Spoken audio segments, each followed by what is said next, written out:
Cops wrongfully arrest black police captain. The aftermath will shock you. Welcome to an emotional and thrilling story of courage and change. Today, we explore the journey of a talented policewoman who faces injustices and challenges from the very system she has served all her life. Michelle Turner had spent years building her reputation in law enforcement. From the moment she first donned the police uniform, she knew the road ahead would be filled with obstacles, some common to any officer and others unique to her as a black woman navigating the difficult terrain of race and authority. Yet, Michelle had persevered, rising through the ranks not because of connections or favors, but through sheer determination, grit, and intelligence. Now, well, it wasn't easy. Of course, being in a position of authority often required Michelle to walk a tightrope, balancing the demands of the job with the perception of those around her. She knew her every move was scrutinized more harshly than some of her peers, but she had learned to carry that burden with grace. Today, however, Michelle wasn't at work. She wasn't wearing her uniform, her badge, or the authority that came with it. She was just Michelle, an off-duty officer enjoying the few moments of respite that her demanding career allowed. The evening was calm, with the sky painted in rich shades of purple and orange as the sun dipped below the horizon. After a long day of work, she had decided to take a walk to the grocery store to pick up a few things for dinner. In casual jeans and a gray sweatshirt, she blended into the flow of the neighborhood, just another face in the crowd. It was one of those rare moments when she felt she could let her guard down, even if just for a little while. The grocery store provided a sense of quiet. She picked up fresh sourdough bread from the bakery and placed it into her basket, already thinking about the meal she'd cook that evening. The small hum of the store, the gentle chit-chat between customers and cashiers, was a welcome distraction from the weight of her responsibilities. Michelle's badge and gun were safely tucked away in her purse, out of sight, though her job never truly left her. Moments like these allowed her to feel somewhat normal, almost invisible. As she made her way out of the store, Michelle felt the cool evening air against her skin as the automatic doors opened. The streets were busy, but not overwhelming. A group of teenagers laughed loudly as they passed her, and a couple of cyclists sped by on their way home. The city, in these twilight hours, seemed to breathe a sigh of relief after the chaos of the day. Michelle smiled to herself as she slung the grocery bag over her shoulder and began the short walk back to her apartment. Life, for the moment, felt manageable. But across town, Officer Greg Mathers was feeling the opposite. His patrol shift had been uneventful, almost boring. Restless, he sat in his squad car near 5th and Maple, hoping for something to break the monotony. The day had been quiet, with only minor incidents, a few traffic stops, and noise complaints, but Greg was the type of officer who wanted to be in the thick of action. Young and ambitious, Greg often acted on instinct, sometimes too quickly, but he prided himself on being sharp and responsive. As Greg adjusted in his seat, the radio crackled to life. Dispatch to all units. We have a 10-31 in progress. Robbery suspect. Black female. Mid-30s. Wearing dark jeans and a gray sweatshirt. Last seen heading west on 5th and Maple. Greg's heart rate picked up. This was what he had been waiting for. Unit 34, copy that, he responded into the radio, already pulling his car onto the street. Heading toward 5th and Maple now. His adrenaline surged as he replayed the dispatch call in his head. Black female. Mid-30s. Gray sweatshirt. Dark jeans. His eyes scanned the street, searching for anyone who fit the description. And then he saw her. Michelle Turner, unaware of the squad car creeping up behind her, walked at a leisurely pace, her grocery bag hanging casually from one hand. She was minding her own business, lost in her thoughts, but from Greg's perspective, everything clicked. The description matched perfectly. Black woman. Mid-30s. Gray sweatshirt. Dark jeans. Greg's instinct screamed at him to act fast. Without a second thought, he pulled over to the side of the road. His eyes locked on Michelle as she continued walking, oblivious to the tension building behind her. "Ma'am, stop right there," Greg called out, his voice loud and authoritative. The sudden command echoed off the nearby buildings, halting Michelle in her tracks. Confused, Michelle turned around slowly, squinting against the bright headlights of the squad car, now trained on her like spotlights. Her first instinct was disbelief. There had to be some kind of mistake. She had done nothing wrong. This must be a misunderstanding. But the officer's posture, the stern tone in his voice, suggested something far more serious than a simple mix-up. "Is there a problem, officer?" Michelle asked, keeping her voice calm, though a slight edge crept into her tone. She had been in situations like this before, many times. In fact, as an officer, she had dealt with tense encounters, and her training told her to remain calm, to control her voice and body language in order to defuse potential escalation. But as she stood there, she could feel the officer's gaze, could sense his suspicion and readiness. This was different. Greg stepped closer, his hand resting on his holstered weapon. "Hands where I can see them," he ordered, his voice sharp. Michelle frowned, the confusion deepening. This didn't feel right. She raised her hand slowly. "Officer, I think there's been a misunderstanding," she began, still trying to maintain control of the situation. "I'm Captain Michelle Turner, 4th Precinct." But Greg wasn't listening. His tunnel vision had already kicked in. The description from dispatch echoed in his mind. And in his eyes, the scene in front of him made perfect sense. He saw what he wanted to see, a suspect fleeing the scene of a crime. Michelle's words barely registered. "Yeah, right," Greg muttered under his breath as he pulled out his handcuffs. Before Michelle could react, Greg was on her, grabbing her arm and spinning her around with a force that left her stunned. Her purse fell to the ground, and the groceries spilled across the sidewalk. The cold steel of the handcuffs snapped around her wrists, sending a shock of disbelief and anger through her. "Officer, this is a mistake," Michelle protested, her voice rising in frustration as she struggled against the cuffs. "I'm Captain Michelle Turner. My badge is in my purse. You got the wrong person." But Greg's mind was already made up. He was in full arrest mode, going through the motions of what he believed to be a routine apprehension. The details didn't matter to him anymore. He led Michelle to the back of his squad car, ignoring the scattered groceries, the frustration in her voice, the disbelief in her eyes. As Michelle sat in the back seat of the squad car, her mind raced. How had this happened?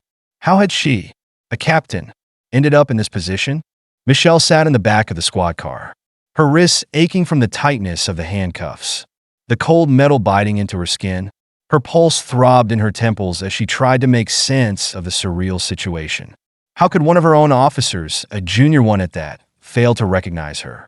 Fail to hear her identify herself as a captain? She had trained officers like Greg, had been part of the same system, had worked to bring about changes and bridge divides within the police department. And now, here she was, treated like a common criminal by someone she had outranked and likely crossed paths with in training sessions. The drive to the precinct felt interminable, the flashing lights from outside casting strange shadows on the interior of the car. The weight of the moment sank deeper into her bones. This wasn't just about a mistake or an overzealous officer acting on instinct. No, this was something more profound. This was a reflection of a deeper problem she had spent years trying to address within the system. As the car pulled into the precinct, the humiliation began to take root. Michelle, who had always commanded respect, who had climbed through the ranks despite every obstacle, now found herself reduced to just another black woman in handcuffs. When the car came to a stop, Greg opened the door and roughly guided her out. She could feel the eyes on her already, other officers, people passing by the station, each stare like a jab, each whisper adding to her shame. "Officer, you've made a terrible mistake," Michelle said again, her voice firm but controlled as Greg led her toward the holding area. "Check my purse. My ID and badge are right there." Greg ignored her, his grip still firm on her arm, guiding her through the halls of the precinct that had once felt like her second home. It all seemed foreign now. The sterile walls, the dull overhead lighting, the muffled sounds of chatter from the desks. It all felt distant and wrong. Michelle's heart pounded as she was ushered into a small holding cell. the door clanging shut behind her. She was used to dealing with criminals from the other side of the bars. But now she was the one inside. The reality of the situation was setting in, a deep sense of betrayal gnawing at her insides. The moments ticked by in agonizing silence. Outside the cell, Michelle could hear the faint hum of voices, footsteps, the rustling of paperwork. But inside, it was cold and quiet. She rubbed her wrists where the handcuffs had been, still sore and red from the pressure. Her mind replayed the events over and over. Like a bad dream she couldn't wake up from. How could this have escalated so quickly? How could Greg have ignored every word she had said? It wasn't long before Sergeant Maria Lopez entered the room. Her face pale, her expression a mixture of concern and disbelief. Lopez had been Michelle's colleague for years, someone she had mentored through her early days in the department. The shock in Lopez's eyes said it all. She couldn't believe what had happened. "Captain Turner," Lopez said softly, fumbling with the keys on her belt as she unlocked the cell door. "I'm so sorry. This has to be a mistake." "It is a mistake," Michelle said, standing up, her voice a controlled fury. "But it's more than that. Maria, this isn't just some clerical error. This is a failure of training, a failure of judgment. It's a failure on a systemic level."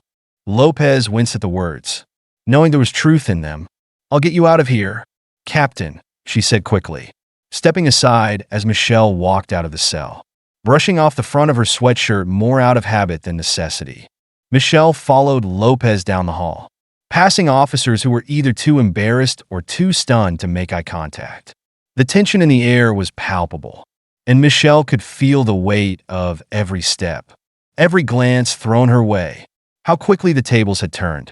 Just hours ago, she had been enjoying a peaceful moment in the city she served. And now she was the center of a scandal that would surely send shockwaves through the entire department. When they reached her office, Lopez closed the door behind them, her face still flushed with embarrassment. "Captain, I had no idea. Officer Mathers didn't even realize it was you until after you were brought in." Michelle raised an eyebrow, her gaze sharp. "He didn't realize? After I told him multiple times? After I identified myself? He didn't bother to check my ID? Maria, this is more than just mistaken identity. This is about how we see people." He saw a black woman in a sweatshirt and decided that was enough. Lopez bit her lip, clearly uncomfortable. I'm so sorry. Captain, let me get Officer Mathers in here to apologize. We'll fix this." "An apology?" Michelle's voice was steady, but there was a coldness to it now. "This isn't just about an apology, Sergeant. This is about a culture that allows this kind of thing to happen in the first place. You think this ends with a sorry? No. This is about racial bias, prejudice, things we've been trying to root out for years. And yet, here we are." Lopez nodded, looking chastened. "I understand. Captain, I'll start the internal review process immediately." Michelle sighed, leaning against her desk, the exhaustion of the day finally catching up with her. "Good. But this doesn't end with just an internal review. This needs to be a wake-up call for the entire department." Before Lopez could respond, there was a soft knock on the door, and Officer Greg Mathers stepped inside. His face was pale, his eyes wide with the realization of what he had done. Michelle didn't need to say anything. His guilt was written all over him.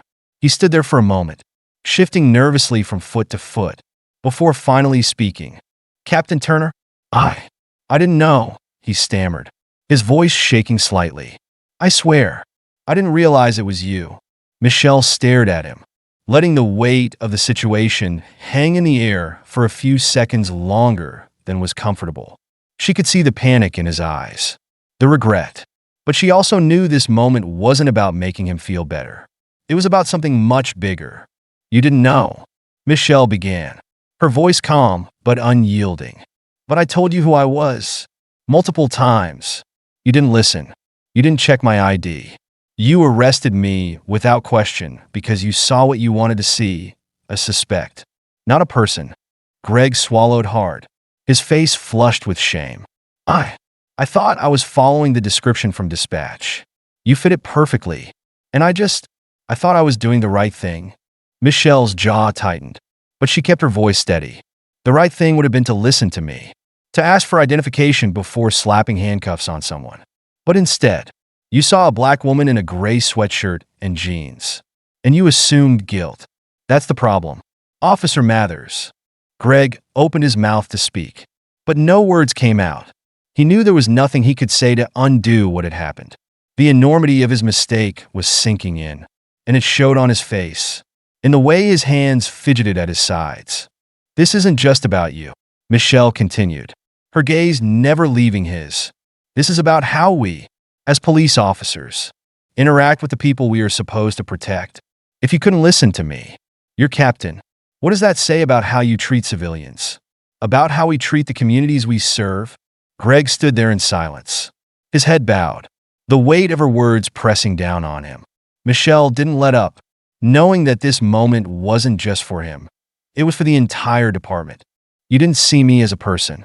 Greg, she said, her voice softening just slightly. You saw a threat, and that's a problem.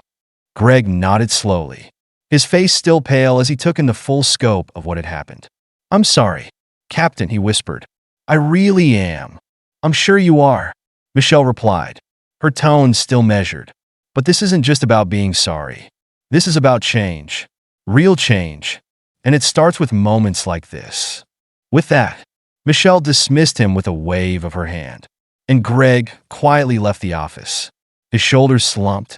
Sergeant Lopez remained, her posture tense as she watched the scene unfold. Captain, I'm truly sorry. We'll make sure this doesn't happen again. Michelle nodded, though the heaviness in her heart remained. Make sure it doesn't. Maria, make sure it doesn't. As Lopez left the room, Michelle was alone with her thoughts once more. The weight of the day, the humiliation, the betrayal, all of it pressed down on her. She knew this was just the beginning. The real battle was yet to come. Michelle sat behind her desk, the soft hum of fluorescent lights overhead adding to the eerie stillness of her office. Despite the closed door, she could feel the eyes on her from the moment she had walked back into the precinct. The weight of the stares from her colleagues, the whispers echoing through the corridors, followed her like an unwelcome shadow. She had always commanded respect here. But today, she was the center of a different kind of attention, the kind that stung with pity, disbelief, and gossip. As Michelle leaned back in her chair, her hands rested on her lap, the soreness from the cuffs still fresh in her memory. She rubbed her wrists absent-mindedly, trying to soothe the lingering ache. But it wasn't just her wrist that hurt. It was her pride, her belief in the system she had spent years working within. This wasn't just about what happened on the street. It was about everything that came before it and the bitter realization that no matter how much progress she thought she'd made, the system had failed her. And now, she was just another example of that failure. The precinct was quieter than usual. Officers passed by her office, some glancing in quickly before turning away, avoiding eye contact, as if seeing her in this state would make the reality of the situation too hard to accept. After all, if this could happen to Michelle Turner, the woman who had led them, mentored them, and reformed so many aspects of their operations, what did that say about the department as a whole? She couldn't shake the feeling of betrayal that gnawed at her insides. She had worked for years to bridge gaps between officers and the communities they served, to combat bias and improve training. And yet here she was, living proof that all her efforts hadn't been enough. Michelle took a deep breath, trying to keep her composure. She wasn't one to wallow in self-pity, but the overwhelming sense of injustice threatened to crack her usual calm. A sharp knock at the door interrupted her thoughts. She straightened in her chair as Chief Henry Marshall, her superior, entered the room.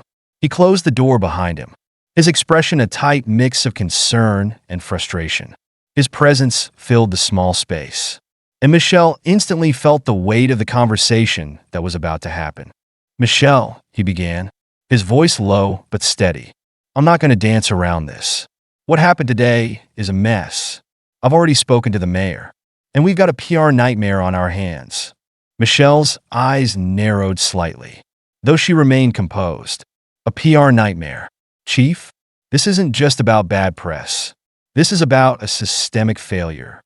Marshall sat down across from her, rubbing the back of his neck, clearly agitated. I know that, Michelle, but you and I both understand how the world works. The public is going to hear about this, and they're not going to see nuance. They're going to see a black captain being wrongfully arrested by one of her own officers. They're going to see another example of racial profiling.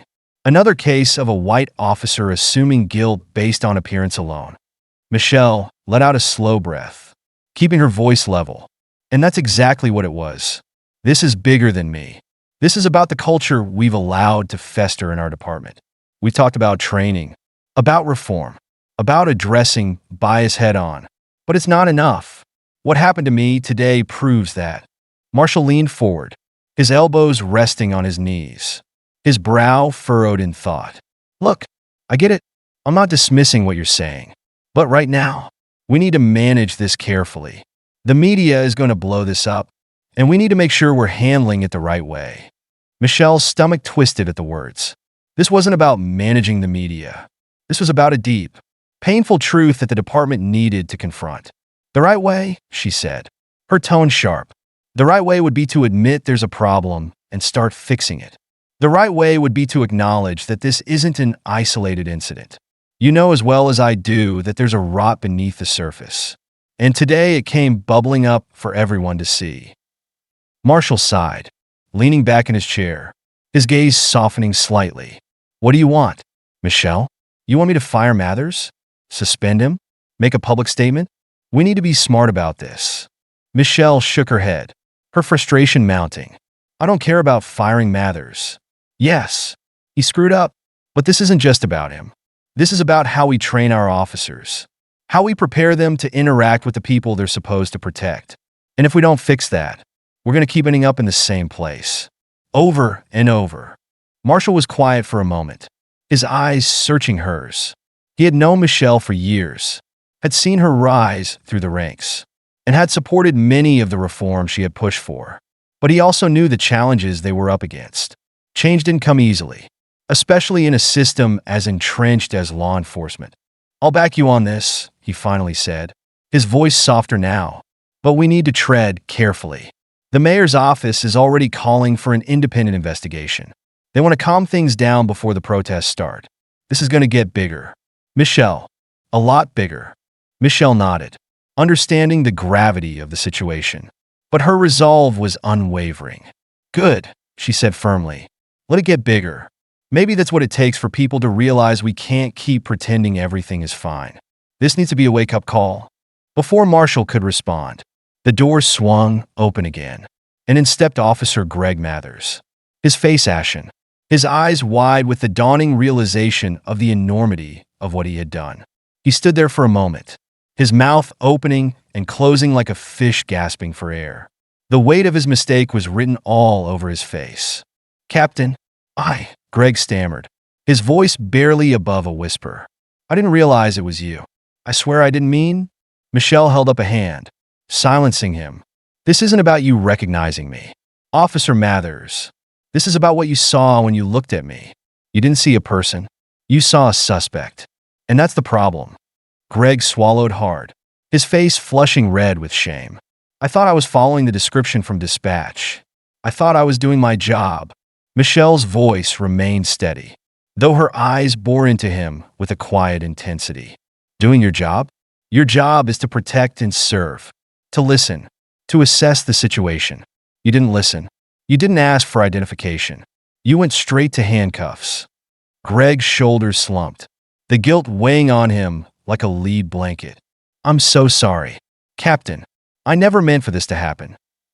Michelle's gaze softened slightly, though her tone remained firm. I know you didn't mean for it to happen, but that doesn't change the fact that it did. And it's not just about you, Officer Mathers. This is about all of us. We have to do better. We have to be better. Greg nodded slowly, his eyes downcast, unable to meet her gaze. I understand. Chief Marshall cleared his throat, cutting through the heavy silence. We'll deal with this, Greg. But for now, I think it's best if you head home. Greg didn't argue. He simply nodded, turned, and left the office, his footsteps heavy as he walked down the hall.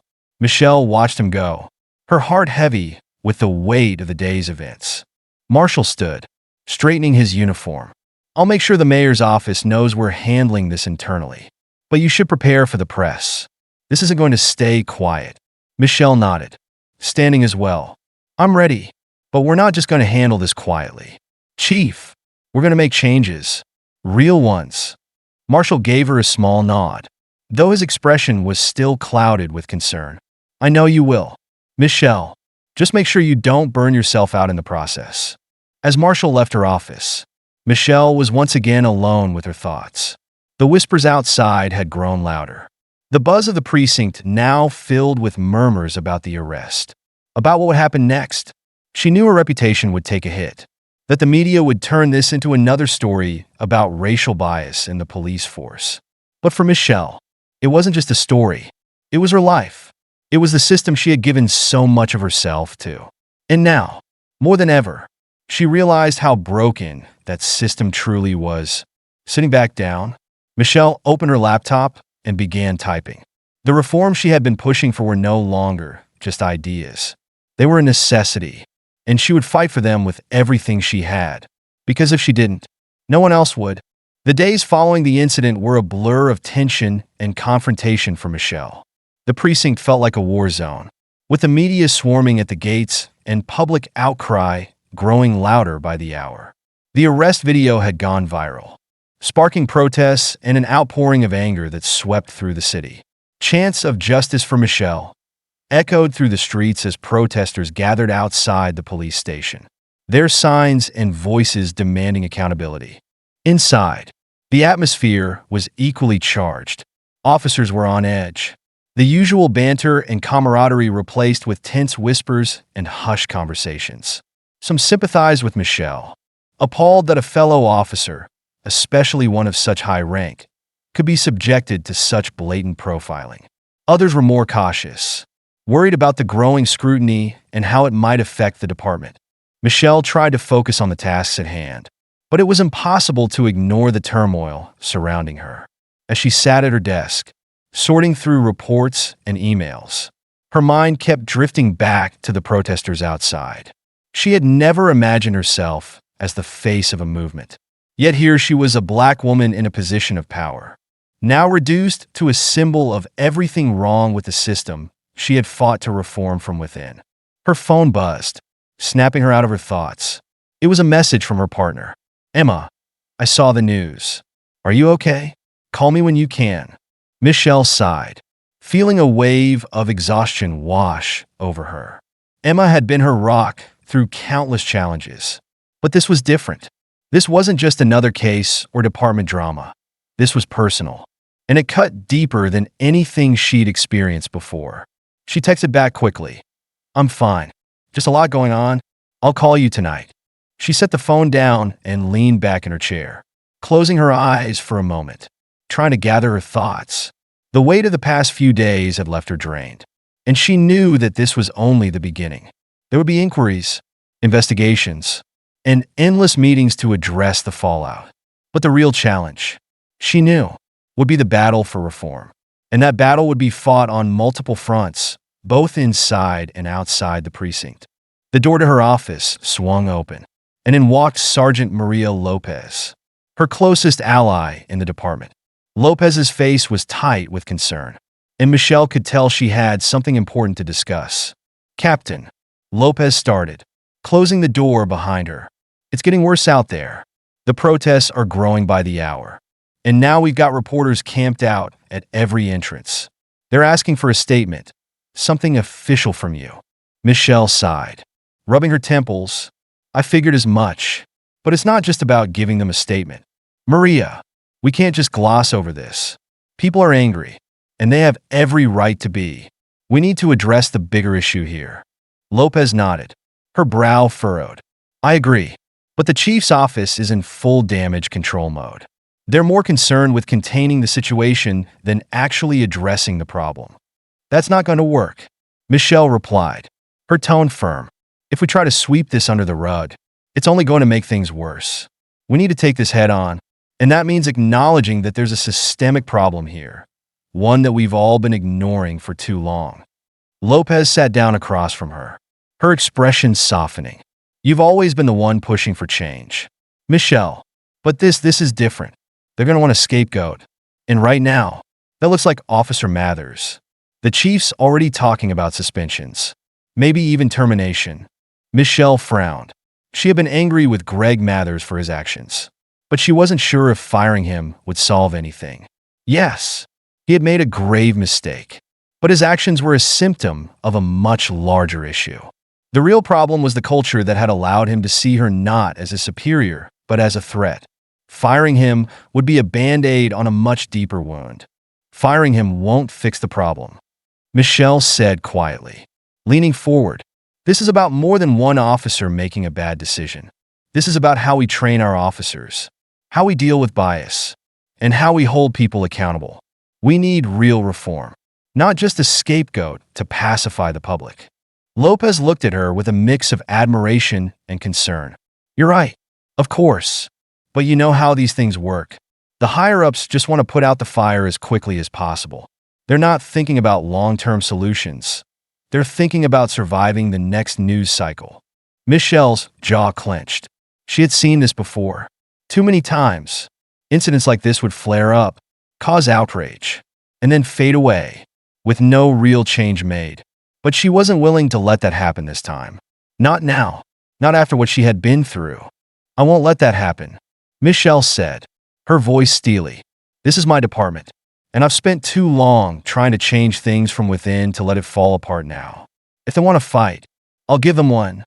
Lopez smiled, though the tension in her face remained. I've got your back, Michelle. Always. Michelle nodded, grateful for the support. Thanks, Maria.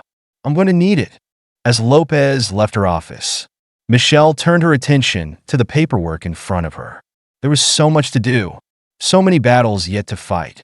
The department was at a crossroads, and she knew that the decisions made in the coming days would determine its future. But for now, she needed to prepare herself for what was coming next. Underscore.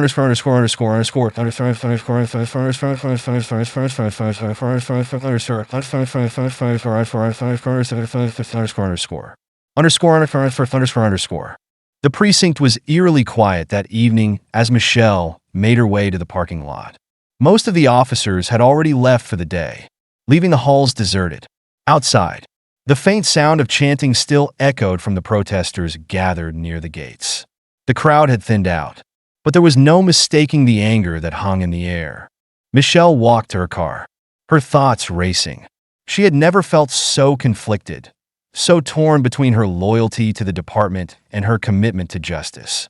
Could the two even coexist anymore? She had always believed that she could make a difference from within, but now she wasn't so sure. As she unlocked her car, she glanced up and saw a group of reporters standing near the entrance, their cameras poised, waiting for her to make a move. For a brief moment, she considered walking over to them, telling them everything, exposing the rot that had festered within the department for years. But she stopped herself. There would be a time for that. But it wasn't now. Not yet. She slipped into the driver's seat and started the engine, her mind still spinning with the weight of the day's events. As she drove home, the city lights blurred past her, a surreal backdrop to the storm brewing inside her. This was just the beginning. The battle for reform had only just begun, and Michelle knew that the road ahead would be long and brutal. But she was ready. The day's events had shaken her to her core, but they had also ignited a fire within her, a fire that refused to be extinguished. She had fought too hard, sacrificed too much, to give up now. This wasn't just about her. It was about every officer, every civilian, every person who had been wronged by a broken system. As Michelle pulled into her driveway, she took a deep breath, trying to calm the storm inside her. She wasn't sure what the next day would bring, but she knew one thing for certain: she wouldn't back down. Not now. Not ever. The morning sun filtered through the blinds, casting long shadows across Michelle's living room as she sat in silence. A half-empty cup of coffee cradled in her hands. She had barely slept. Her mind was a whirlwind of thoughts, replaying the events of the past few days on an endless loop. The arrest, the stares from her colleagues, the protests, the weight of it all was bearing down on her. And yet, there was no space to collapse under it. Across the room, Emma sat at the kitchen counter, flipping through her phone. She glanced up every now and then, concern etched on her face. But she knew better than to push Michelle. They had been through enough together for Emma to understand when her partner needed space to process things. But this time, Emma's patience came with a growing sense of unease. The world outside their small sanctuary was closing in, and Michelle seemed determined to face it head-on, no matter the cost. "Babe," Emma said softly, finally breaking the silence. "You need to eat something." Michelle barely glanced up, her mind still elsewhere. "I'm fine. I need to get into the office." Emma frowned, setting her phone down and walking over to the couch. She sat beside Michelle, placing a gentle hand on her knee. "You can't keep going like this. You're running on fumes." "I don't have a choice," Michelle replied, her voice tight. "There's too much to do. The department's falling apart. And if I don't get ahead of this, it's all going to blow up in our faces." Emma sighed, pulling Michelle closer until her head rested on her shoulder. "I know it's a mess right now, but you can't fix it all on your own. You've been fighting this battle for years." "Michelle, this isn't on you." Michelle closed her eyes, letting Emma's warmth soothe her for a moment. But the sense of responsibility, the pressure, was too great to ignore. "It's different now," she murmured. "What happened to me, it's exposed everything. Every crack in the system. Every problem I've tried to fix. People are looking to me for answers. And I don't know if I have them." "You've always had the answers," Emma said firmly. "You just need to stop for a second, breathe, and figure out the next step. You can't pour from an empty cup. Remember?" Michelle smiled faintly at the familiar phrase but shook her head. "I don't have time for that right now. The protests are growing. The media is circling. I need to get into the precinct and figure out our next move before someone else decides for me." Emma's grip on Michelle's hand tightened slightly. "Just promise me you'll take care of yourself in the process." "Okay, I'll try," Michelle whispered, though they both knew how hollow the words sounded. She stood, placing the coffee cup on the table. "I should go." Emma watched her partner gather her things. The determination in Michelle's movements unmistakable. Even if her body language betrayed the exhaustion she was trying so hard to mask. "I'll be here when you get home," Emma said softly as Michelle opened the door. Michelle paused for a moment, looking back at Emma. "Thanks, Eminencia. I love you. I love you too." With that, Michelle left, the door closing behind her with a quiet click that echoed in the stillness of the room. Underscore.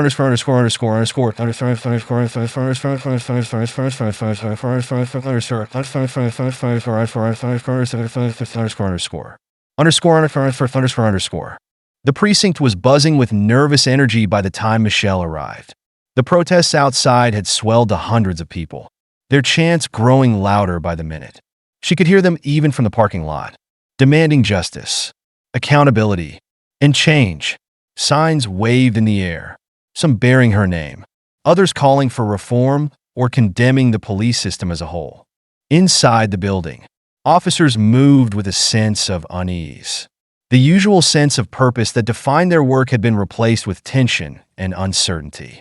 Michelle walked through the hallways, her presence commanding the attention of everyone she passed.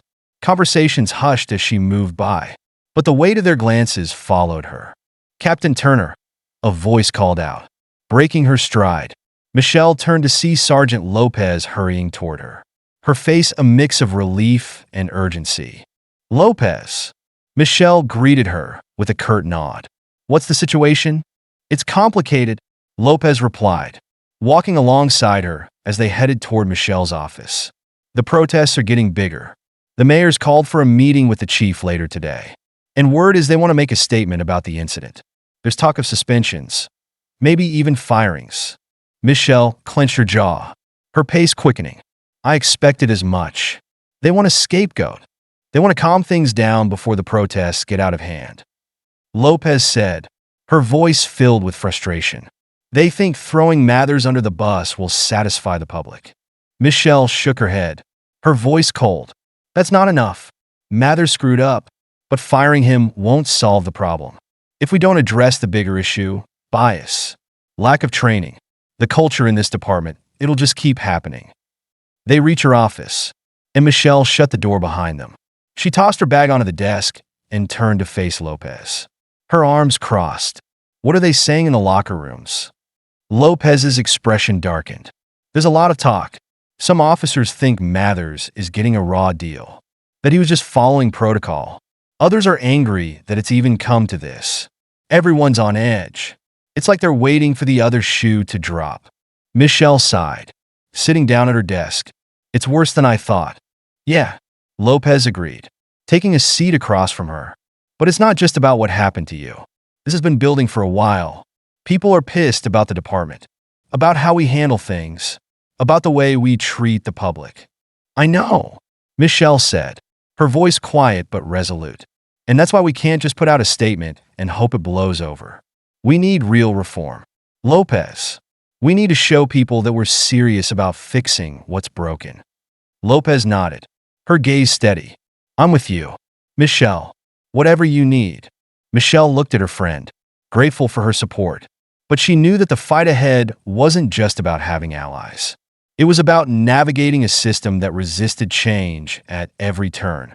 I'm going to the chief's office, Michelle said, standing up. I need to talk to him before the mayor gets involved. We can't afford to let politics dictate how we handle this. Lopez followed her to the door. Good luck. I'll keep an ear to the ground. Underscore.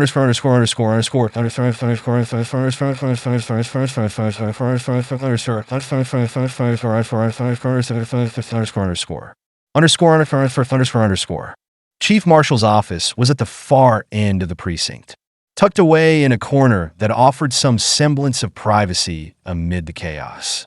Michelle knocked once before entering, finding the chief hunched over his desk, the weight of the world seemingly resting on his broad shoulders. He looked up, his expression grim. Michelle, I've been expecting you. We need to talk. Chief, Michelle said, closing the door behind her, before this situation spirals any further. Marshall gestured for her to sit, his eyes tired. I know. The mayor's breathing down my neck, and the protests are getting worse by the hour. This isn't just about what happened to you anymore. It's about the entire department. Michelle leaned forward, her voice low and steady. Exactly. And that's why we can't just throw Mathers to the wolves and call it a day. We need real reform. And we need to show the public that we're committed to making it happen.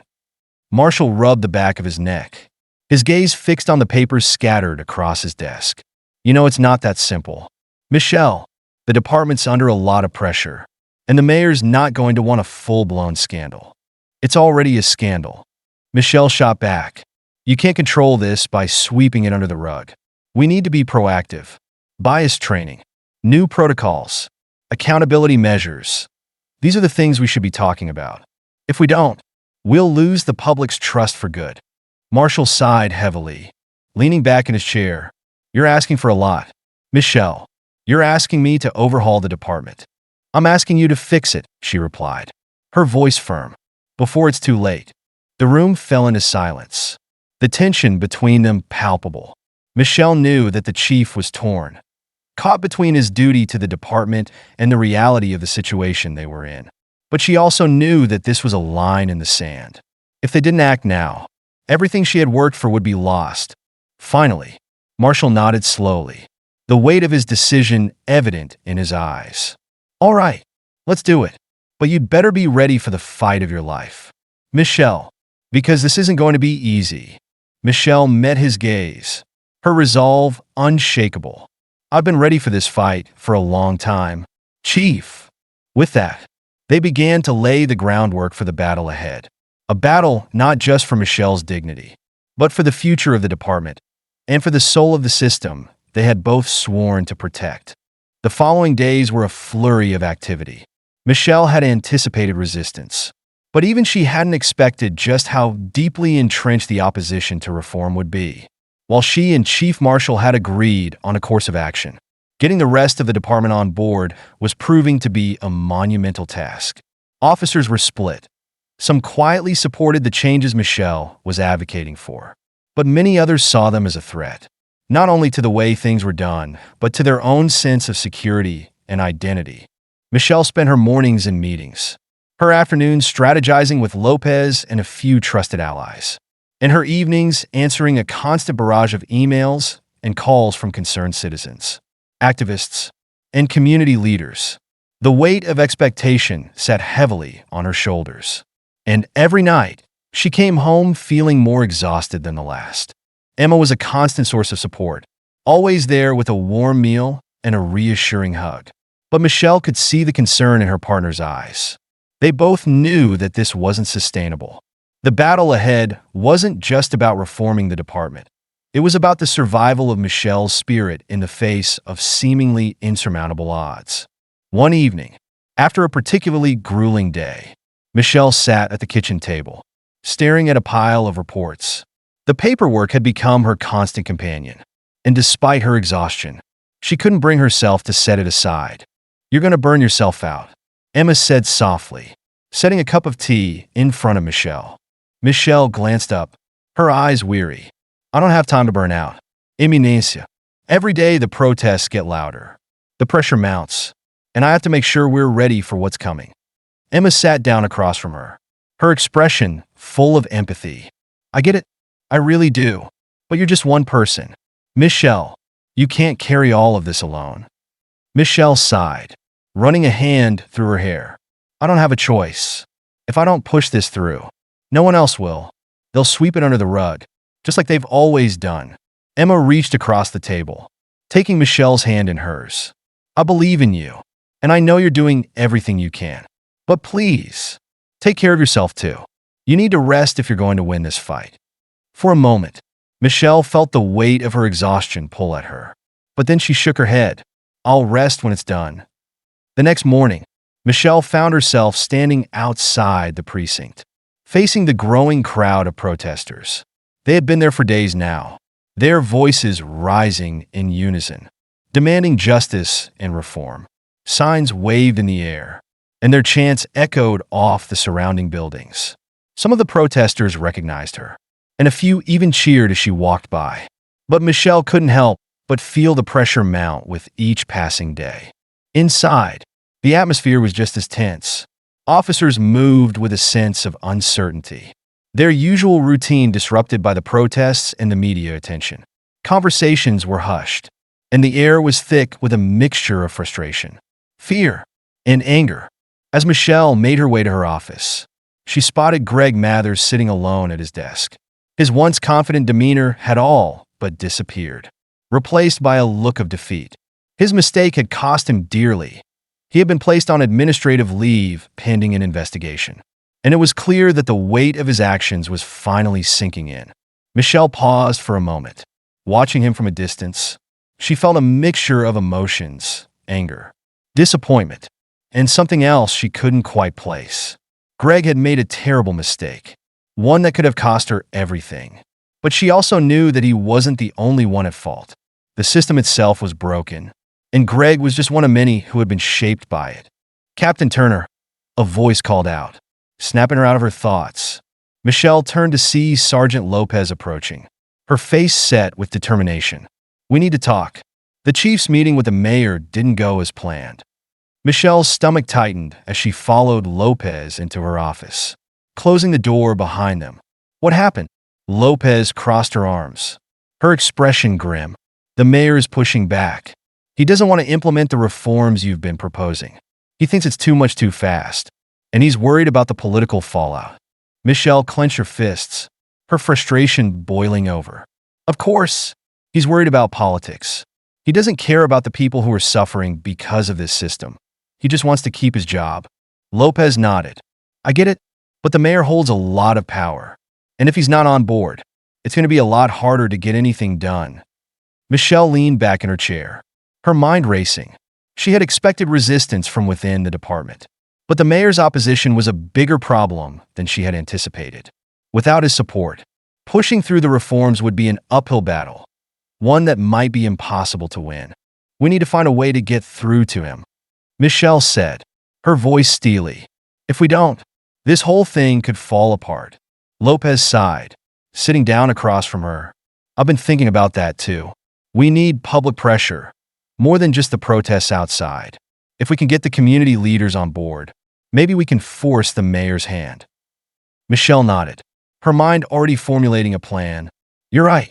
We need to show him that the public is behind us, that this isn't just about the department, it's about the whole city." Lopez smiled faintly. "I knew you'd have a plan." Michelle managed a small smile in return. "I'm not giving up, Maria. Not now. We've come too far." The next few days were a whirlwind of meetings and phone calls. Michelle reached out to every community leader, activist, and organization she could think of, rallying them to her cause. She knew that if they could present a united front, the mayor would have no choice but to listen. The response was overwhelming. Leaders from all corners of the city, representing churches, schools, neighborhood associations, and advocacy groups, came together to support Michelle's push for reform. Their voices added to the growing chorus of protest, amplifying the demand for change. Michelle organized a town hall meeting, inviting the mayor, the chief, and representatives from the community to discuss the proposed reforms. She knew it was a risk. The mayor could easily shut down the conversation or try to deflect the blame. But she also knew that this was her best chance to make him see the truth. The night of the town hall. The room was packed with people. Every seat was filled, and the walls were lined with standing attendees, all eager to hear what would happen. The tension in the air was palpable, and Michelle could feel the weight of expectation pressing down on her. She stood at the front of the room, her heart pounding as she prepared to speak. The mayor sat in the front row, his expression carefully neutral, while Chief Marshal sat beside him, his face tight with concern. Michelle took a deep breath, her eyes scanning the room. She could see the faces of the community members, their eyes filled with hope, frustration, and determination. She knew that this was more than just a meeting. It was a moment that could change everything. "Good evening," Michelle began, her voice steady despite the emotions swirling inside her. "Thank you all for being here tonight. We're here because we believe in something, because we believe that our city, our police department, and our community can be better." She glanced at the mayor, her gaze unwavering. "We all know that the system is broken. It's a system that has failed too many people, that has allowed bias, injustice, and inequality to thrive. And we're here to change that." The room was silent, every eye fixed on her as she continued. "This isn't just about one officer or one mistake. It's about a culture that needs to change, a culture that has been allowed to go unchecked for too long. We need real reform. We need accountability. And we need to rebuild the trust between our department and the people we serve." As she spoke, Michelle could see the mayor shifting uncomfortably in his seat. But she pressed on. "This isn't going to be easy. Change never is. But we can't afford to wait any longer. The people of this city are demanding justice, and it's our responsibility to deliver it." The applause that followed was deafening. Michelle could feel the energy in the room shift, the tide turning in her favor. As she looked out at the sea of faces, she knew that this was just the beginning. The battle ahead would be fierce. But she wasn't alone. The people were with her, and together, they would break the chains that had held them back for far too long. The mayor, his expression strained, stood to speak, but Michelle could see the hesitation in his eyes. He knew that the momentum was against him now. The people had spoken, and there was no going back. As he began his carefully crafted speech, Michelle felt a sense of determination settle over her. She had set the wheels of change in motion, and there was no stopping them now. This was the fight of her life, and she was ready for it. The future of the department, the city, and everything she had worked for hung in the balance. But Michelle Turner wasn't about to let it slip away. Not now. Not ever. The applause from the town hall still echoed in Michelle's mind as she drove through the quiet streets that evening. The weight of the day's events pressed on her shoulders, but she felt a glimmer of hope she hadn't felt in weeks. She had made her stand, laid out her case, and for the first time in what seemed like forever, the tide was turning. The community had spoken. The mayor couldn't ignore them. Not now. As she pulled into her driveway, Michelle sat in the car for a moment, the engine still humming. Her hands rested on the steering wheel, her eyes staring at the darkened house ahead of her. She felt a wave of exhaustion wash over her, the kind of exhaustion that went deeper than just physical fatigue. It was the kind of tiredness that came from carrying the weight of too many battles, too many sleepless nights, and too many impossible expectations. But for all the weariness, there was something else growing within her too, a sense of purpose, of resolve, that gave her the strength to keep moving forward. Change was coming, and Michelle knew that the hardest part of the fight was yet to come. Inside, the house was warm and quiet, with the soft glow of lamplight spilling out from the living room. Emma was curled up on the couch, a book in her hands, but she looked up as soon as Michelle entered. "You're home," Emma said, her smile soft but her eyes full of concern. "How did it go?" Michelle shrugged out of her coat and hung it by the door. "Better than I expected," she admitted, crossing the room to sit beside Emma. "The community leaders showed up, and the mayor couldn't just brush us off. He's going to have to respond. He can't ignore this anymore." Emma set her book aside and pulled Michelle close, wrapping her arms around her. "That's great, babe. I'm proud of you." Michelle let out a long breath, leaning into Emma's embrace. "I'm just glad we got through it. But now comes the hard part, actually getting the reforms through. The mayor's still dragging his feet, and I can feel the department resisting too. It's like everyone's afraid of what change will bring. People are always afraid of change," Emma said quietly, running her fingers through Michelle's hair, "especially when it forces them to confront things they don't want to see. But you're doing the right thing, and you're not alone in this." "I know," Michelle whispered, though the weight of it still felt so heavy. "I just don't want to fail. There's too much at stake." Emma kissed the top of Michelle's head gently. "You won't fail. You got this far, and you'll get the rest of the way. One step at a time." Michelle closed her eyes, letting the quiet comfort of Emma's words sink in. She had been running on adrenaline for so long. She hadn't allowed herself to rest, to just breathe. Now, in the quiet of their home, she felt the exhaustion pulling at her, begging her to give in, just for a little while. "Stay with me," Emma said softly, as if reading her thoughts. "Just rest. Tomorrow will come. But right now, just be here." Michelle nodded, feeling the tension slowly start to unwind from her muscles. Tomorrow would bring new battles, but for tonight, she would allow herself this moment of peace. Underscore, underscore, underscore, underscore, underscore, underscore,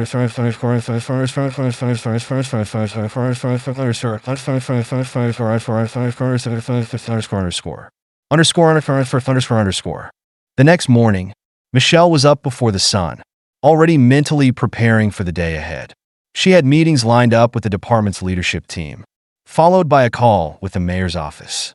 The town hall had shifted the conversation in her favor, but she knew that didn't mean victory was assured. There would be pushback, there always was. By the time she arrived at the precinct, the air was thick with tension. The protests outside had continued to grow, and the media presence was becoming impossible to ignore.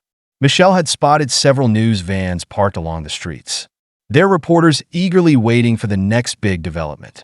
The eyes of the city were on them now, and Michelle knew that whatever happened in the coming days would shape not just the future of the department, but the public's trust in it as well. As she walked through the building, officers nodded at her in acknowledgement, but there was a tension behind their polite gestures. Some of them looked at her with something close to admiration, others with suspicion or outright hostility. Michelle could feel the divide within the department widening with every step she took. When she reached her office, Sergeant Lopez was already waiting for her, looking grim. "We've got a problem," she said as soon as Michelle closed the door behind her. "What now?" Michelle asked, though she already knew the answer wasn't going to be good. "Mathers," Lopez replied, crossing her arms. "He's not handling things well. I think the pressure's getting to him. I overheard him talking with a few of the guys in the locker room this morning. He's angry." "Michelle, angry that the department's not standing by him. Angry at you, at the whole situation." Michelle sank into her chair, rubbing her temples. She had expected this. Greg Mathers had made a serious mistake. But instead of accepting responsibility, he was lashing out. It was a pattern she had seen too many times before. "What's he saying?" "He's blaming you for everything," Lopez said, her voice heavy. saying that you threw him under the bus to save your own skin. He's talking about how you're tearing the department apart. Michelle let out a bitter laugh, though there was no humor in it. Of course he is. He doesn't see that the system was broken long before he ever got involved. He thinks this is all about him, about what happened on that street corner. But it's so much bigger than that. Lopez nodded, sitting down across from her. I know, but there are a lot of officers who feel the same way. They think you're pushing too hard, too fast. They don't want things to change. That's because they're afraid of what change means. Michelle said quietly. They're afraid of losing the power and the privilege they've always had. But if we don't fix this, it's only going to get worse. Lopez studied her for a moment, her expression unreadable. You're doing the right thing, Michelle, but it's not going to be easy. You've got the mayor dragging his feet, half the department fighting you, and Mathers stirring up trouble. Michelle nodded, her resolve hardening. I'm not backing down. Maria, I can't. This isn't just about me. It's about the people out there on the streets, the people who've been waiting for justice, for fairness, for too long, and I'm not going to let them down. Lopez smiled faintly. I didn't think you would. Later that day, Michelle found herself sitting across from Chief Marshal in a tense meeting with the department's senior leadership. The mood in the room was somber, with every face turned toward her as she outlined the reforms she wanted to see implemented: bias training, revised arrest protocols, new procedures for officer accountability. The pushback was immediate. We're already stretched thin, Michelle, one of the commanders said, his tone sharp. We don't have the resources to implement all of this. And if we don't, we're going to keep losing the public's trust. Michelle shot back, her voice firm. People are protesting outside our doors every day because they don't believe we're capable of change. If we don't do something now, we're going to lose them forever. The public doesn't understand what it's like to be in the field, another officer argued. They don't get the pressure we're under, the split-second decisions we have to make. You're asking us to change everything overnight. It's not realistic. Michelle held his gaze, refusing to back down. I'm not asking you to change overnight. I'm asking you to be part of the solution, to recognize that the way we've been doing things isn't working, not for the public, and not for us. We need to rebuild trust, and that starts with us taking a hard look at how we operate. Chief Marshal, who had remained silent for most of the meeting, finally spoke. Michelle's right. We can't keep pretending everything's fine. The public is watching us, and if we don't act now, we're going to lose more than just their trust. We're going to lose our ability to do the job at all. The room fell into a heavy silence, the weight of the situation pressing down on everyone present. Michelle could feel the resistance, but she also saw something else in their faces: reluctant acceptance. They knew she was right, even if they didn't want to admit it. We'll start with the bias training, Chief Marshal said, breaking the silence. We'll implement the revised protocols for arrests, and we'll form an oversight committee to ensure accountability. It's not going to be easy, and it's not going to be quick, but we're going to do it. Michelle nodded, feeling a sense of relief wash over her, though it was tempered by the knowledge that the hardest part was still ahead. This was just the beginning. As the meeting adjourned, Michelle stood to leave, but Chief Marshal stopped her at the door. You did good today, he said quietly. I know this isn't easy, but you're making a difference. Michelle smiled faintly. Thanks, Chief, but we're not done yet. I know, he replied, his voice heavy with the weight of his own responsibilities. But it's a start, and sometimes that's all we can ask for. As Michelle walked out of the room, she felt a renewed sense of purpose settle over her. The road ahead was long, and the fight was far from over. But for the first time in weeks, she felt like they were finally moving in the right direction. She was ready for whatever came next. The weeks that followed the initial reforms were some of the most turbulent of Michelle Turner's career. The department was shifting, but it was slow, resistant, like trying to steer a massive ship through uncharted waters. Every day felt like a test of her resolve, her patience, and her ability to navigate the delicate balance between leadership and change. On the surface, things seemed to be improving. The new bias training had been rolled out, and there were efforts underway to implement the revised arrest protocols.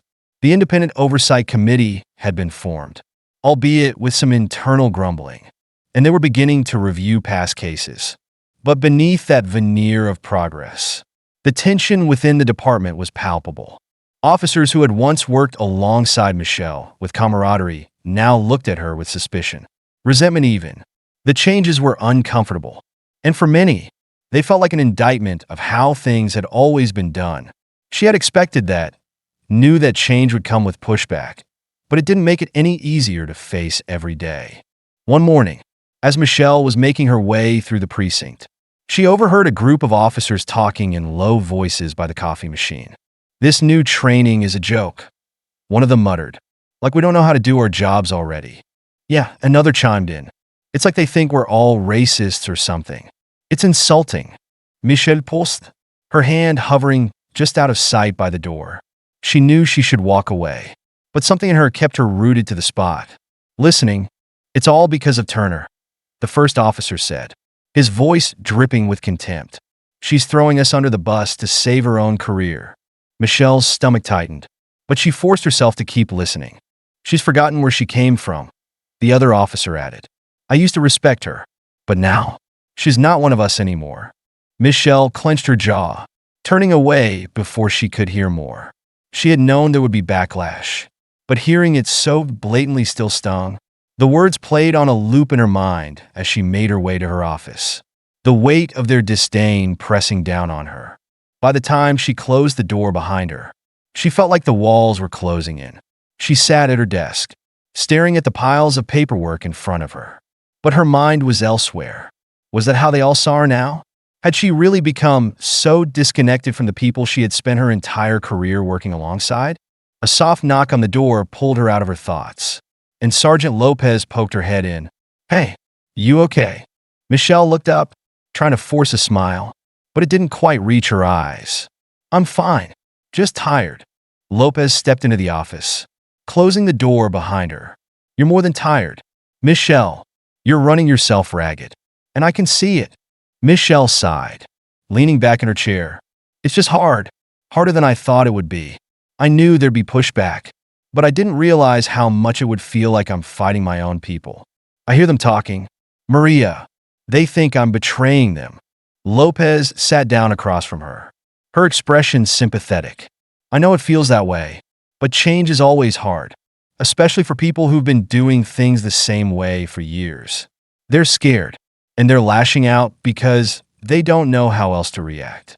I just didn't expect them to see me as the enemy." Michelle said quietly, "I thought I was doing this for all of us, for the department, for the community. But now it feels like I'm standing on the outside, fighting a battle none of them want to be part of." Lopez leaned forward, her voice gentle but firm. "You are doing this for all of us, whether they realize it or not. You're making this place better. It's just going to take time for them to see that. But they will." Michelle looked down at her hands, the weight of the conversation still heavy on her. "I hope so, because right now, it feels like I'm losing them." "You're not losing them," Lopez said, her tone resolute. "You're leading them. And sometimes, leading means making hard choices, choices that not everyone will agree with at first. But that doesn't mean it's the wrong thing to do." Michelle nodded slowly, letting Lopez's words sink in. She knew she couldn't expect everyone to be on board right away. Change wasn't comfortable, and it wasn't easy, but she hadn't come this far to back down now. "I just wish they could see that we're all in this together," Michelle said softly. "I'm not trying to tear the department apart. I'm trying to fix what's broken." "They'll see it," Lopez said, her voice steady. "It'll just take time, but in the meantime, you've got people who believe in what you're doing. And I'm one of them." Michelle smiled faintly, the tension in her shoulders easing just a little. "Thanks, Maria. I don't know what I'd do without you." Lopez grinned, standing up from her chair. "Good thing you don't have to find out. Now, let's get through today, and then maybe you can actually take a night off for once." Michelle chuckled softly, though the exhaustion still clung to her. "I'll try." Underscore, underscore, underscore, underscore, underscore, underscore, underscore, underscore,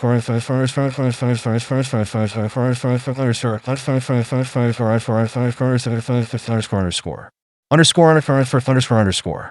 As the days wore on, The tension within the department seemed to settle into a kind of uneasy truce. The reforms were moving forward, slowly but surely, and while there was still resistance, there were also small signs of progress. One afternoon, Michelle was reviewing a stack of reports when her phone buzzed with a new message. She glanced down, her heart skipping a beat when she saw Emma's name on the screen. "Emma, dinner at 7? I'm making your favorite. You could use a break." Michelle smiled at the message, her heart warming at the thought of a quiet evening at home. She quickly typed out a response. "Michelle, I'll be there. Can't wait." For the first time in what felt like weeks, Michelle allowed herself to look forward to something other than work. The thought of a quiet dinner with Emma, of stepping away from the constant pressure of the department, was a welcome reprieve. But even as she looked forward to the evening, the weight of her responsibilities lingered in the back of her mind. There was still so much to do, so much that hung in the balance. Later that evening, as Michelle sat at the kitchen table, the smell of Emma's cooking filling the air, she felt a brief moment of peace. Emma was moving around the kitchen, humming softly to herself, and for a little while, Michelle allowed herself to let go of the stress, the tension, and the constant worry. "This is nice," Michelle said quietly, watching as Emma set a plate of food in front of her. "I feel like I haven't had a moment to breathe in weeks." Emma sat down across from her, her smile soft. "You've been running yourself into the ground. You need to take a break every now and then." "I know," Michelle admitted, though she wasn't sure how to make herself slow down. "But it's hard to stop when there's so much at stake. I feel like if I let up for even a second, everything will fall apart."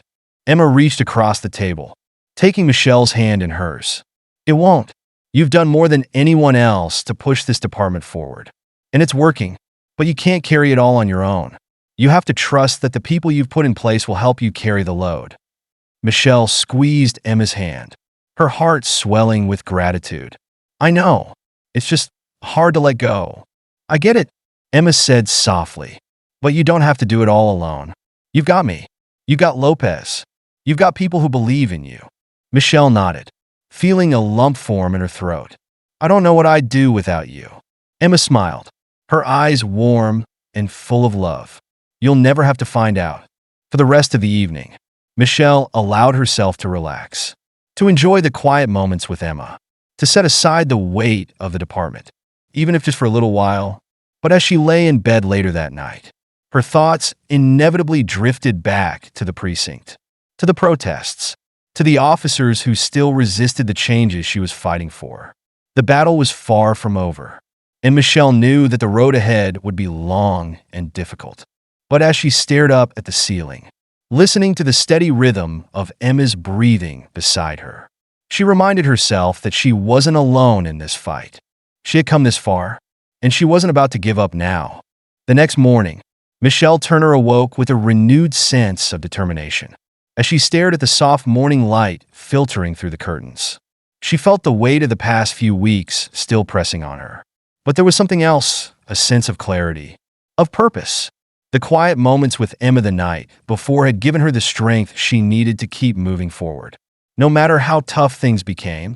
After a quick breakfast and a kiss goodbye from Emma, Michelle drove to the precinct, her mind already racing through the tasks for the day. The Independent Oversight Committee had requested a meeting to discuss their preliminary findings, and Michelle knew that what they revealed could be a game changer. If they confirmed the systemic issues she had been pushing to address, it would give her the leverage she needed to move the reforms forward faster. When she arrived at the precinct, the atmosphere seemed different, tenser than usual. Officers were gathered in small groups, murmuring among themselves, their faces a mix of concern and uncertainty. As Michelle walked through the hallway, she caught snippets of their conversations, her heart sinking as she realized why the tension was so high. There had been another incident. Lopez was waiting for her in her office, her expression grim. "We've got a situation," she said without preamble as Michelle closed the door behind her. "What happened?" Michelle asked, though she already had a sinking feeling in her gut. Lopez handed her a file, her voice low and serious. "It's bad. Another officer-involved incident. A civilian was injured during an arrest, and there are already reports of excessive force." The media's all over it. Michelle's stomach dropped as she scanned the report, her eyes narrowing as she read the details.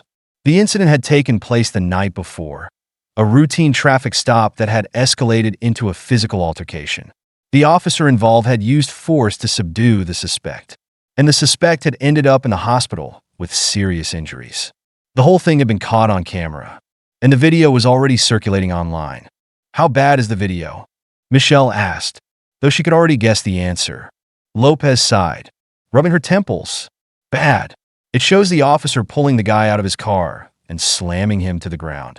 He's not resisting, but the officer kept going. It's not a good look. Michelle felt a wave of anger and frustration rising within her. They had just started making progress, just begun the long process of rebuilding trust with the community. And now this.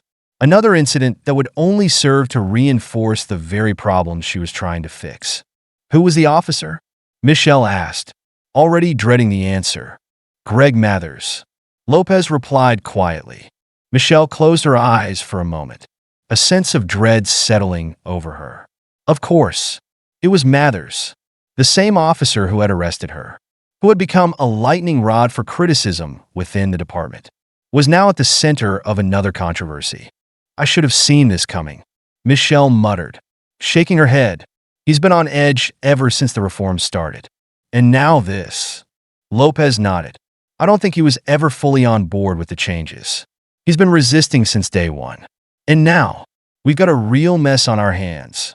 Michelle let out a long breath, trying to think through her next steps. What's the status of the investigation? It's ongoing, Lopez said. Internal Affairs is involved, and they're reviewing the body cam footage. But with the video already circulating, the public is going to demand answers fast. Michelle knew Lopez was right. This wasn't just about internal reviews anymore. The entire city was watching. The protests outside the precinct, which had started to dwindle in size, would no doubt grow again in response to the incident. The calls for reform would become even louder, and the pressure on the department would only increase. We need to get ahead of this, Michelle said, her voice firm. We can't wait for the investigation to drag on. We need to address this head-on, publicly.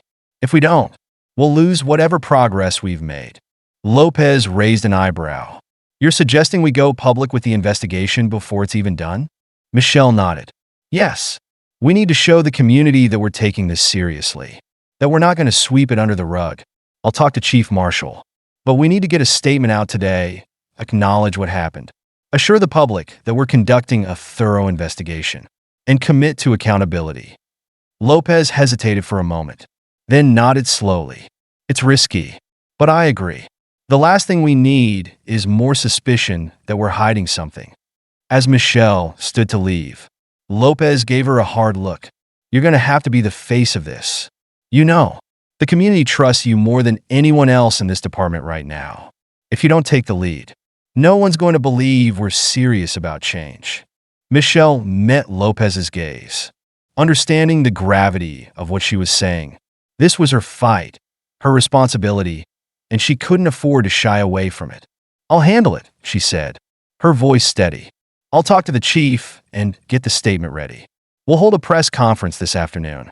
Lopez nodded, her expression softening slightly. Good. You've got this. Michelle, just remember, you're not in this alone. Underscore. By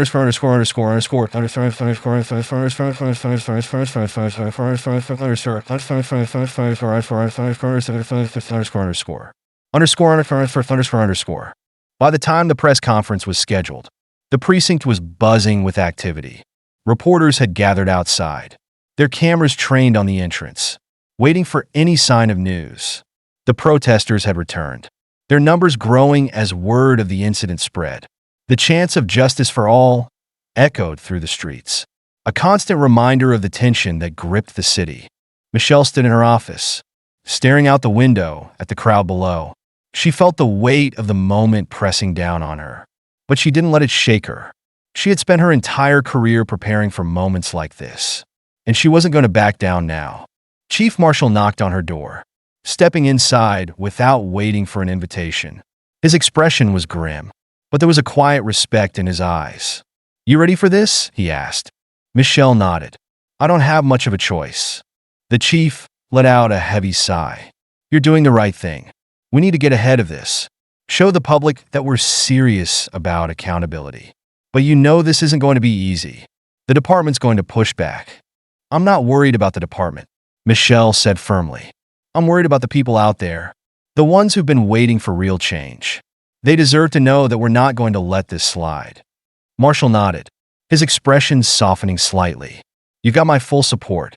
Michelle, just know that. Thank you, Chief, Michelle said, her voice sincere. As they walked out of the office and toward the press conference, Michelle felt a strange sense of calm settle over her. The noise of the reporters and the protesters faded into the background, and all she could think about was the task at hand. This was about more than just one incident. This was about the future of the department, the future of policing in their city. When they stepped up to the podium, the cameras flashed, and the reporters immediately started shouting questions. Michelle raised a hand, silencing them. Thank you all for being here today, she began, her voice steady and strong. As many of you are aware, there was an incident last night involving one of our officers and a civilian. We are currently conducting a full investigation into the matter, and we are committed to ensuring that the truth comes out. She paused, letting her words sink in before continuing. I want to make one thing clear. We take these allegations of excessive force seriously. We understand the concerns of the community, and we are committed to transparency and accountability. If wrongdoing is found, we will take swift action to address it. The crowd was silent, the reporters hanging on her every word. Michelle could feel the weight of their expectations, but she didn't falter. This is not just about one incident, she continued. This is about the trust that exists between the police and the people we serve. That trust has been broken, and it's our responsibility to rebuild it. That starts with acknowledging our mistakes and taking real steps to fix them. As she finished her statement, the questions came flooding in, but Michelle remained calm, answering each one with the same firm resolve. She knew that this was only the beginning, that the real work was still ahead of her. But as she looked out at the crowd, at the protesters, and the reporters, she felt something she hadn't felt in weeks. Hope. Later that evening, as Michelle sat at home with Emma, the events of the day still fresh in her mind, she allowed herself a moment to breathe. The fight was far from over, but for the first time, she felt like they were finally moving in the right direction. I watched the press conference, Emma said softly, resting her head on Michelle's shoulder. You were amazing. Michelle smiled, though the exhaustion still clung to her. It was tough, but I think we're making progress. Slowly, Emma kissed her cheek gently. You're doing more than just making progress. You're changing things, one step at a time. Michelle nodded, her heart swelling with gratitude. I just hope it's enough. It will be, Emma whispered. I know it will be. As Michelle closed her eyes, letting the quiet comfort of Emma's presence wash over her. She felt that same sense of hope stir within her. There were still battles to fight, still obstacles to overcome, but for the first time in a long while, she knew they were on the right path, and she was ready for whatever came next. The day after the press conference, Michelle Turner woke up to the sound of her phone buzzing incessantly on her nightstand. The pale light of dawn was just beginning to filter through the curtains, and for a moment, she debated ignoring the calls and texts, burying her head under the pillow and pretending the world outside didn't exist. But she knew better. There was no escaping the reality that had followed her into every waking hour for the past several months. Reluctantly, she reached for her phone. As she scrolled through the messages, her heart sank. The press conference from the day before had made headlines, as she'd expected, but the responses were already divided. Some praised her for her transparency and leadership, while others criticized the department for what they saw as years of inaction. The video of the officer's altercation with the civilian had gone viral, and with it, a wave of outrage that threatened to consume everything they had worked for. Sighing, she threw on a robe and padded quietly into the kitchen. Emma was already up, sipping coffee at the counter, her laptop open in front of her. She looked up when Michelle walked in, offering a small, sympathetic smile. Morning, Emma said softly. I figured you might want coffee. Michelle smiled faintly, taking the cup Emma handed her. You're a lifesaver. I'm going to need this. Emma closed her laptop and turned to face her fully. It's rough out there. Huh? Yeah, Michelle admitted, leaning against the counter. I knew the video would blow up, but I wasn't expecting the backlash to hit this hard. People are angry, and rightfully so. We've lost their trust, and I don't know if a press conference is enough to start fixing that. Emma reached for Michelle's hand, giving it a gentle squeeze. You're doing everything you can. The fact that you're out there, facing this head-on, says a lot, but you can't control how people react. All you can do is keep pushing for change. I know, Michelle said, though the weight of the situation pressed down on her. It's just hard to see a way forward when everything feels like it's falling apart. Emma's voice was steady as she said, It's not falling apart. It's coming to light. And that's how things get better. You have to shine a light on the cracks before you can fix them. Michelle smiled faintly. You always know what to say. Emma chuckled softly. It's one of my many talents. Underscore, underscore, underscore, underscore,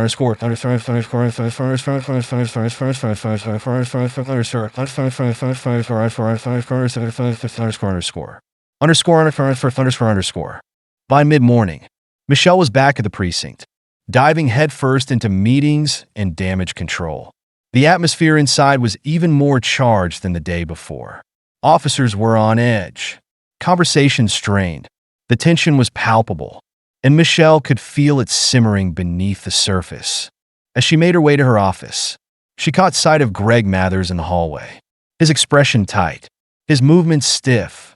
He hadn't been officially suspended yet, but the investigation was ongoing, and it was clear that the weight of the incident was pressing down on him.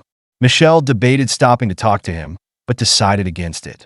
There would be a time for that conversation, but right now, her priority was addressing the fallout.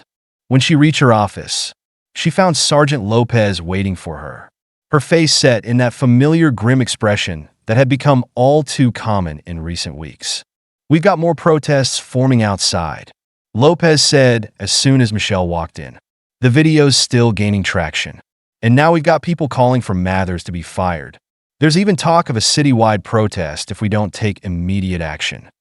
Michelle closed the door behind her, feeling the weight of Lopez's words settle heavily in the room. What's the latest from Internal Affairs? They're still reviewing the body cam footage, Lopez said, sitting down across from Michelle's desk. But it's not looking good. From what I've seen, the video is pretty damning. The civilian wasn't resisting, and Mathers escalated way too quickly. Michelle leaned back in her chair, her mind racing. We can't wait for the investigation to wrap up before we address this. We need to show the community that we're serious about accountability. Lopez nodded. Agreed. But if we move too quickly, we risk alienating the officers. There's already a lot of resentment building up because of the reforms. If they think we're just hanging Mathers out to dry without a fair process, it could blow up in our faces. Michelle knew Lopez was right. The balancing act between enforcing accountability and maintaining internal morale was delicate, and one wrong step could send everything spiraling out of control. But she also knew that the department couldn't afford to appear complacent. What about the Oversight Committee? Michelle asked. Have they weighed in yet? They're pushing for a full investigation, but they're also urging transparency. Lopez said. They've made it clear that they want the department to take swift action, especially with the video out there. Michelle drummed her fingers on the desk, considering her options. We need to meet with the committee today. We'll discuss next steps and decide how to proceed. But we can't let this drag on. We need to make it clear to the public that we're not going to tolerate misconduct. But we also need to make sure Mathers gets a fair review. Lopez stood, nodding in agreement. I'll set it up. Underscore, underscore, underscore, underscore, underscore,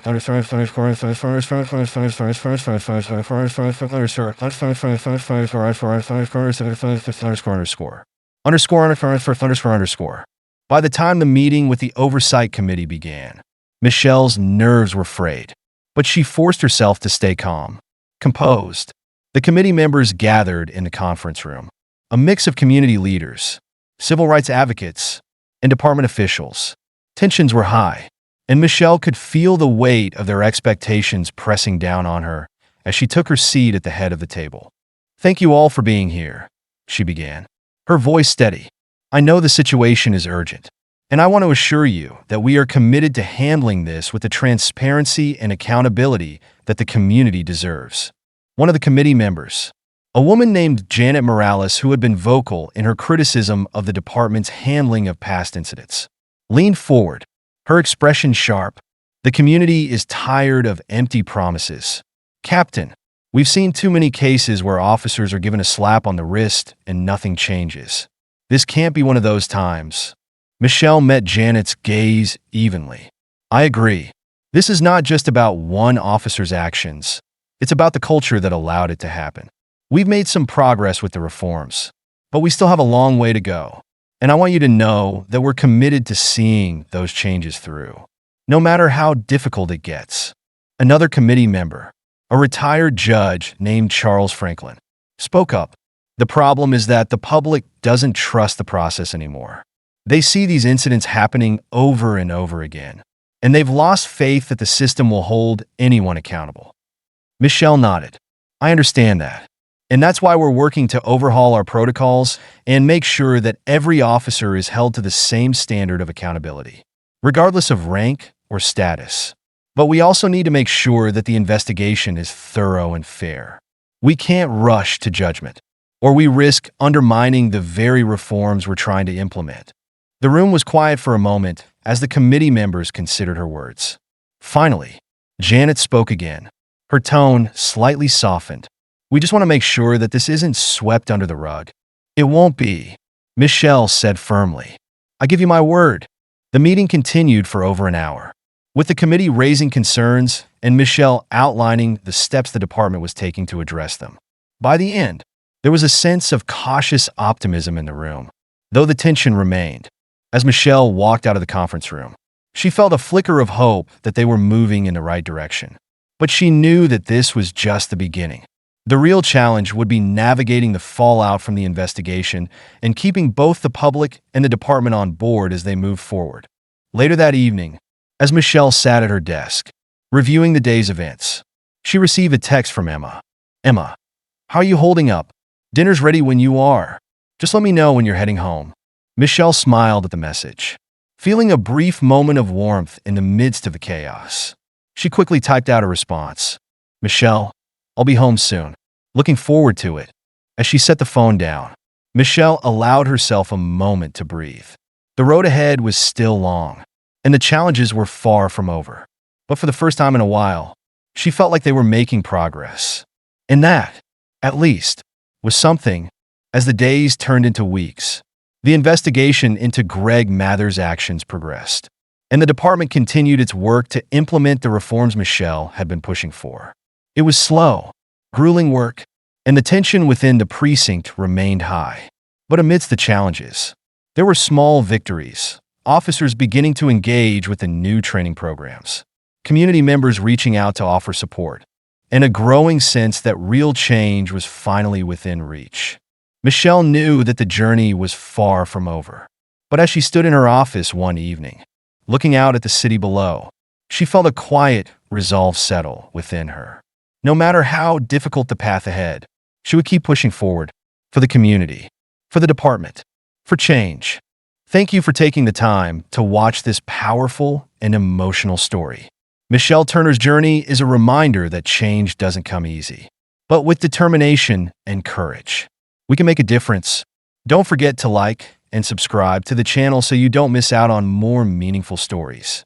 See you in the next video.